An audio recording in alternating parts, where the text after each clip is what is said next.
સ્વાતંત્ર્ય દિન નિમિત્તે સૌ પહેલા મને જે લાગણી અને ખુશ આમ ગર્વનો જે અનુભવ થાય છે એ આપ સૌ ખાસ કરીને અને વડીલો જેને ભાવભર્યું આમંત્રણ સાથે આ મહાપર્વ દેશનું મહાપર્વ નિમિત્તે મને ધ્વજવંદન માટે મુખ્ય મહેમાન બનાવી ધ્વજ ફરકાવી અને આ ગામને જે મેં અત્યાર સુધી 15-18 વર્ષથી હું કન્ટિન્યુ આ ગામની અંદર ગામની સાથે અને ગામ સાથે ભળીને જે કાર્યરત હતો મારી સેવાકીય પ્રવૃત્તિમાં એમાં આજ મને એ પ્રવૃત્તિનો ઘણો ગર્વ છે અને આ આવી પ્રવૃત્તિથી મને પણ અંદરથી વિશ્વાસ વધ્યો છે કે મારા ગામ માટે હજી વધારે કંઈક કરીને અને હજી વધારે સારી રીતે બધાની સેવાઓ કરીને હું આગળ કાંઈ પણ એવું નામ રાખતો જઈશ.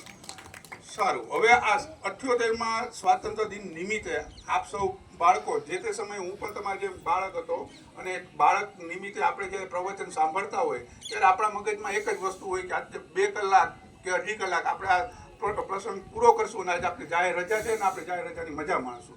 ખરેખર એ સમયે સારો છે, જાહેર રજાને દિવસે રમવાનું પણ હોય, પણ આ જે શરૂઆતની 2 કલાક છે એમાં હું તમને 2 શબ્દોને સારી ભાષામાં અને સારી રીતે બાળકો ખાસ છે એના માટે કહેવાનું છે કે આ 78 વર્ષ પહેલા જ્યારે આપણા તમે બધા પાઠ્ય પુસ્તકોમાં બધે વાંચ્યું અને ભણ્યા છો કે કેટલા બધા સ્વાતંત્ર્ય સેનાનીઓ, કેટલા બધા બંધારણ ઘડનારાઓ, કેટલા બધા રાજનેતાઓએ ભોગ દીધો, પોતાની આહુતિઓ દીધી અને આપણે આ ગુલામીમાંથી આઝાદી મળી છે.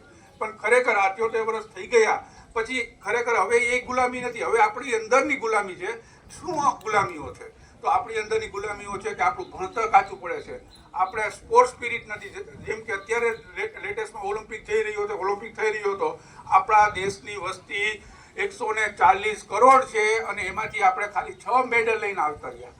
કેટલી શરમની વાત છે જ્યારે નાના દેશ છે જેની વસ્તી ખાલી 5 લાખથી માંડીને 5 કરોડ સુધીની છે એને 50 મેડલ લીધા છે. કહેવાનો મતલબ ટૂંકમાં ને સરળ એટલો જ છે કે આપણે ભણતર તો કરવાનું છે, ભણતર માટે છે એ જરૂરી જ છે, પણ જ્યારે હું શિક્ષકોને પણ કહું છું કે બધા બાળકોમાં ભણતરની કેપેસિટી ન હોય તો કોઈકમાં સ્પોર્ટ્સની હોય, કોઈકમાં ડ્રોઈંગની હોય, કોઈકમાં અલ્ટિમેટ સ્કિલ્સની હોય, તો એની એ પ્રતિભાઓને બહાર કાઢજો. એના માટે આગળ લઈ જવા માટે મારી જેટલી મદદ કરવું પડશે હું એ મદદ પણ કરીશ. હવે આપણે હવે જૂની બધી વાતો નહીં કરીએ કે ભાઈ સ્વાતંત્ર્ય દિવસે કેટલું બધું બલિદાન બધા લોકો એટલું એ આપ્યું જ છે અને આપણે જાણીએ જ છીએ, પણ હવે પછીનો દેશને આપણે કેવી રીતના આગળ વધારવો છે એના માટે આપણે શું કરવું? તો સૌથી પહેલા દરેક બાળકોને ખાસ વિનંતી કે ભલે તમે હજી નાના છો કાંઈ નહીં, પણ તમારા શરીરમાં એક યોગ્યતા નીતિ નિયમ હોવા જોઈએ જેથી તમારું સ્વાસ્થ્ય સારું રહે. જો તમારું સ્વાસ્થ્ય સારું રહેશે તો તમે તમારા ઘરને સારું કરશો, તમારા ઘરને સારું કરશો તો તમે તમારા સમાજને સારું કરશો, અને જો તમે તમારા સમાજને સારું કરશો તો આ દેશને ઓટોમેટિક સારું થવાનું છે. કારણ કે તમે જો બીમાર હશો, તમારા વિચારો બીમાર હશે, તમારું ઘડતર બીમાર હશે તો ક્યારેય તમે કોઈ સારી પ્રવૃત્તિ, સારો વિકાસ, સારા વિચારસરણીવાળા કામો તમે નહીં કરી શકો. એટલે પહેલાં સ્વાસ્થ્ય સુધારવાનું છે.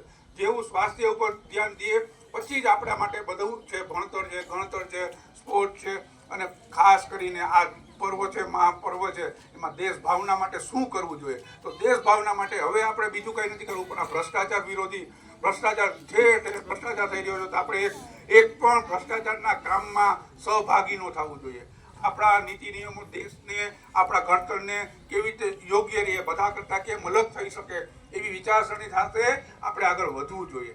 બસ વધારે જાજુ નથી કહેતો, પણ આ 78માં ફરીથી બધાને હું ઋણ અને આભારી છું કે જે મને આ મહાપર્વ ઉપર ધ્વજવંદન માટે બની અને આવકાર્યું. બહુ સરસ કીધું.